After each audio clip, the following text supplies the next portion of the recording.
buddy. So, some things went down in the HCS scene last night. If you're not a fan, it's pretty large. It's the first time I think we've really had a real contract issue within the scene. So, to non-HCS fans who aren't keeping up with guys on Twitter, let me break it down for you. Disclaimer here.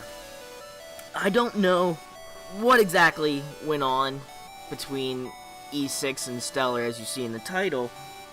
I only know what both of them put on Twitlonger. It was a long statement from E6 and a fairly short statement from Stellur. So, here I'm gonna go. Stellur was dropped by E6 last night. Today is the 12th, and yesterday was September 11th. He was saying that he wasn't getting paid the proper amount that he was promised in his contract.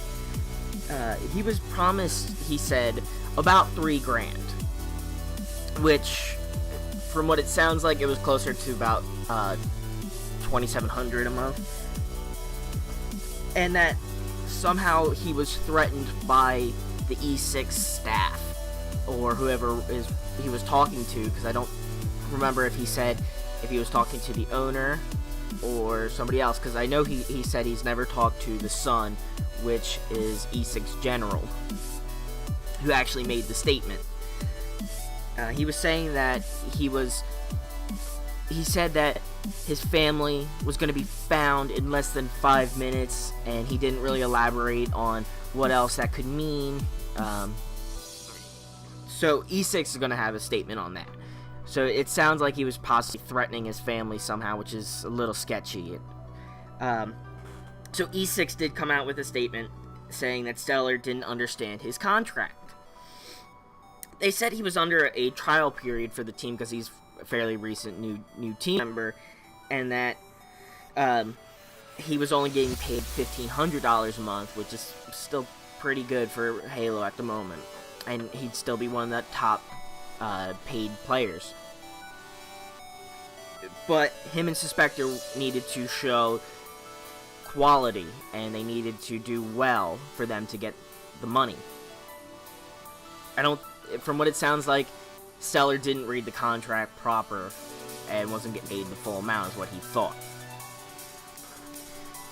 But he was actually accidentally emailed Kratos' and Boo Boo's contracts, which might have incensed Stellur a little bit, because they were making about three or so a month.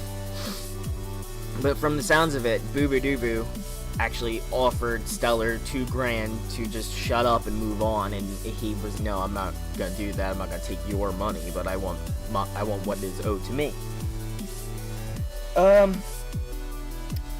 Like I said, the son of the owner, E6 principal, his son E6 General put out this saying that he didn't understand it. I mean, how do you send out the wrong contracts to the wrong guy? You send out both contracts to Boo Boo and Kratos. That's insane. Kratos even backed up this, saying Boo Boo did offer $2,000 of his money just to shut up. But yeah.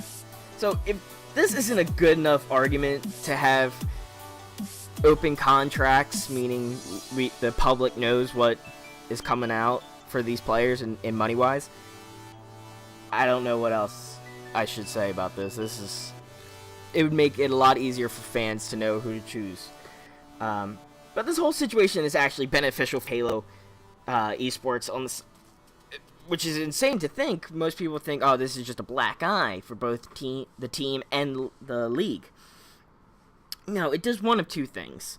One, it creates a storyline, and two, it brings in outsiders.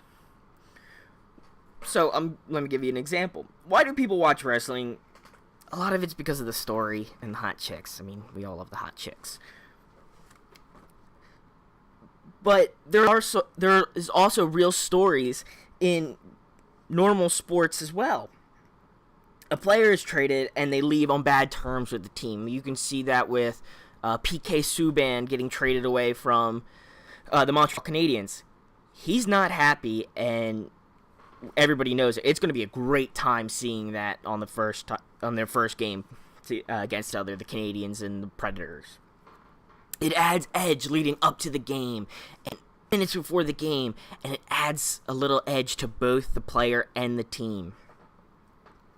This is great. I'm really excited to see where Stellur lands and see his first game against E6, and it's going to be huge. This also makes E6 look like the bad guys, or, to steal a wrestling term, the heel. You're going to have everyone rooting against them, whether they were in the right or the wrong. People will be rooting and hopefully bringing in more viewers to the Pro League, which is great. More viewers is exactly what this league needs. It needs a lot more. It's not bad to have a team rooting against you. It's good to have people rooting against you. How is bringing in more people possible?